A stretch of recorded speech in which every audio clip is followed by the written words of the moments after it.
Y es momento de recibir a Eduardo Botinelli, director de Factum, para analizar un poco esto que está sucediendo. ¿Se puede calificar de crisis institucional? Buen día. Bienvenido, Eduardo. A ver, creo que todavía no estamos en una crisis institucional.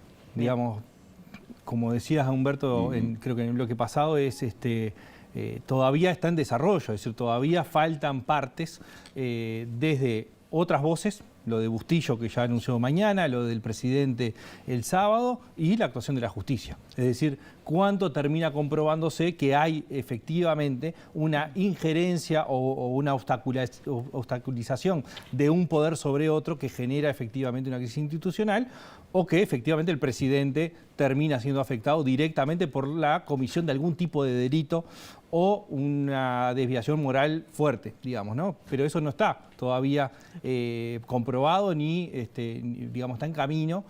Entonces todavía creo que institucional no, sí política. Claramente hay una crisis política importante desde el propio Poder Ejecutivo, desde el propio gobierno, del propio Partido Nacional, que genera también una crisis política con respecto a los socios de la coalición, ¿no? Es decir, las declaraciones son bastante claras, incluso los silencios que hubo hasta hoy marcaban la gravedad del asunto. Es decir, no hubo declaraciones de apoyo inmediato de nadie, tampoco desmarcación inmediata, sino más de análisis por la gravedad del asunto. Es decir, había que analizar bien qué pasaba para tomar decisiones dentro de la propia coalición, dentro de los propios partidos, pero también adentro del propio Partido Nacional. Era algo que las primeras voces incluso fueron bastante críticas con lo que sucedía, ¿no? Este desmarque que uno está viendo, a ver, la actitud de la oposición es absolutamente lógica. Partidos de la coalición que ya han tenido enfrentamientos con el propio presidente, ¿verdad? Y lo estamos viendo a través de las declaraciones. Pero dentro del Partido Nacional, ¿puede ser que esté influyendo un poco esta cuestión de precandidaturas, de campaña electoral? Es decir, comienzo a desmarcarme de la figura del presidente Lacalle Pou, que resuelva esto, que trate de salir bien parado, pero que nos dé explicaciones. Bueno, sí, hay un poco de eso. Y lo otro es quiénes son las personas que están involucradas. Todas las personas involucradas son directamente del sector o cercanos a Lacalle Pou. Es decir, no hay, como pudo haber habido en algún otro episodio, de otros partidos o de otros sectores dentro del Partido Nacional. No, acá es, y los tres nombres que están arriba de la mesa son tres nombres que son de confianza y nombrados por el propio presidente de la República. Es decir, no hay terceros en discordia, digamos, ¿no? Entonces eso también hace a cargar las responsabilidades en la figura del presidente. Es decir, bueno, Bustillo es nombrado cuando Talvi se va a decisión exclusiva del presidente, sin diálogo con los socios de la coalición, cuando quien se iba era el Partido Colorado. Maciel es puesto en el Ministerio del Interior como persona de confianza cuando Larrañaga es nombrado ministro, que después con el fallecimiento de Larrañaga mantiene Maciel. Porque Maciel estaba en el Partido Colorado, perdón, recordemos, ¿sí? Y después se pasó a la 404 del Partido Nacional. Exactamente, y persona de confianza del presidente. Y el caso de la FLUF es más que un asesor en comunicación. Sí. Es como una de sus manos derechas. Como el rol de la FLUF es, yo diría, el primer círculo más cercano del presidente, integrado por 2 o 3 personas. Bueno, ahí es que estaba la FLUF. La mesa chica. Mesa chica, incidiendo directamente en muchas de las decisiones que tomaba el presidente. Es decir, no es el asesor de comunicación o de imagen, no. Era una persona con un peso muy relevante. De hecho, tanto peso tiene que puede mandar un WhatsApp convocando una reunión a 2 subsecretarios, ¿no? Eso no es un asesor en comunicación, sino es alguien que tiene un poder y un poder delegado, si se quiere, en poder activar un tipo de reunión de este tipo.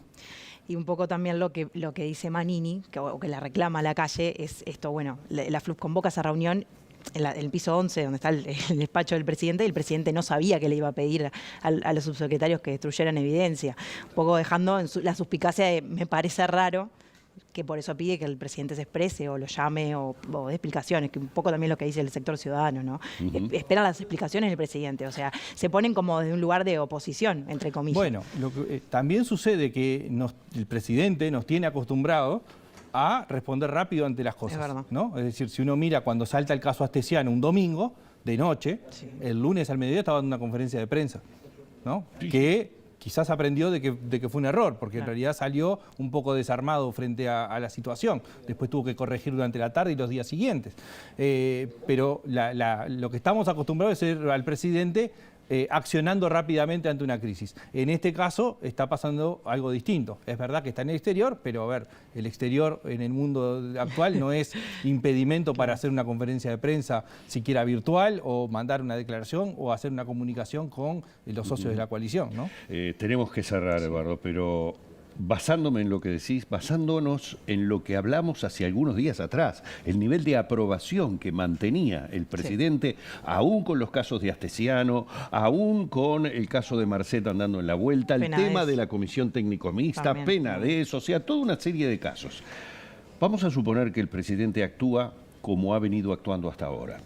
Nada me hace suponer que podría cambiar su talante. Es decir, llega ese presidente que dice yo me hago cargo y toma una decisión terminante, tajante.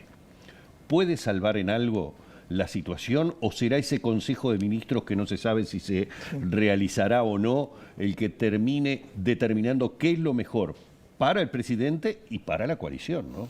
Bueno, a ver, lo que no sabemos cómo es el efecto, ¿no? Es decir, porque acá puede pasar, uno va mirando los hechos y dice, bueno, capaz que este desencadena, bueno, no desencadena. Bueno, ahora quizás este pueda ser, digamos, un evento que termine decantando en la opinión pública como algo de decir, bueno, pasó una, pasó dos, pasó tres, ya no son todos separados, sino que efectivamente hay un cúmulo.